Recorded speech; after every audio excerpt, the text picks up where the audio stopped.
Ang susunod na programa ay rated PG. Ito ay nangangailangan ng patnubay at gabay ng magulang para sa mga batang manonood.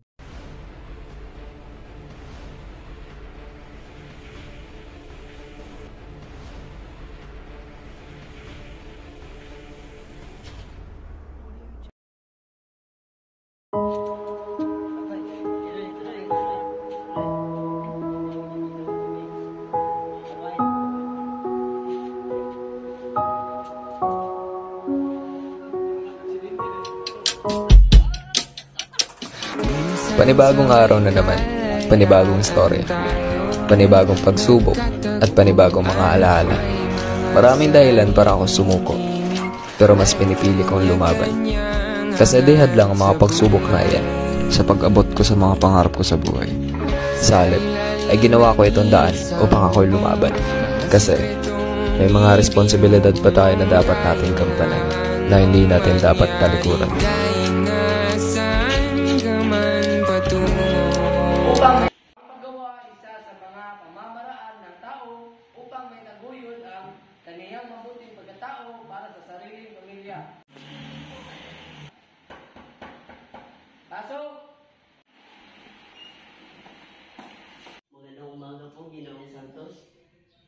Juan, bakit hindi ka na naman maga?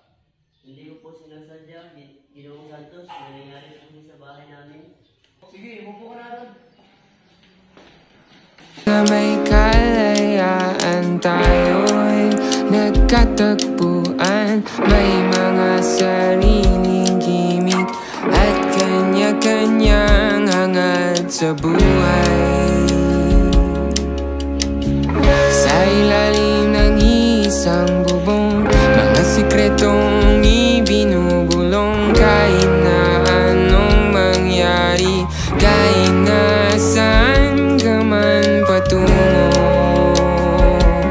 ngunit ngayon kay bilis maglaho ng kahapon.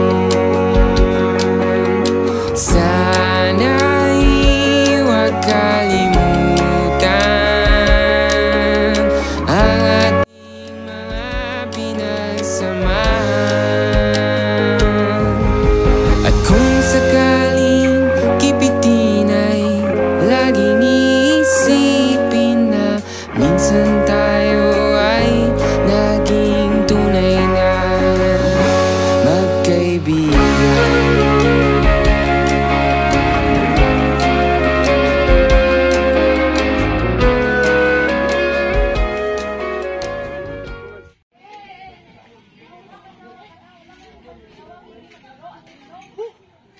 Grabe ang kami.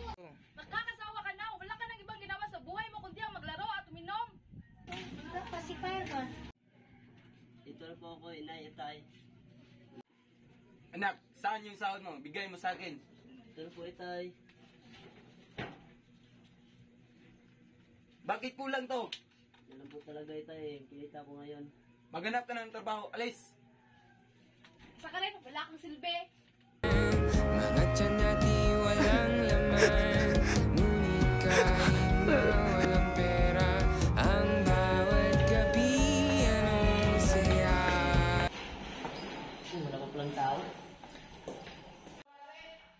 Magandang umaga po, Ginoong Santos. Oh, Juan, ba't maaga ka ngayon?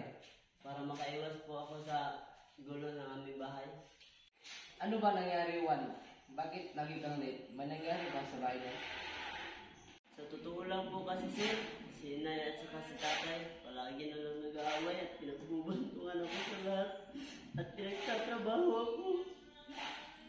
Tamang-tama, Juan.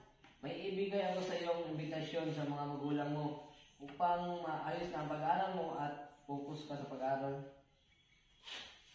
Salamat po, Ginoong Santos.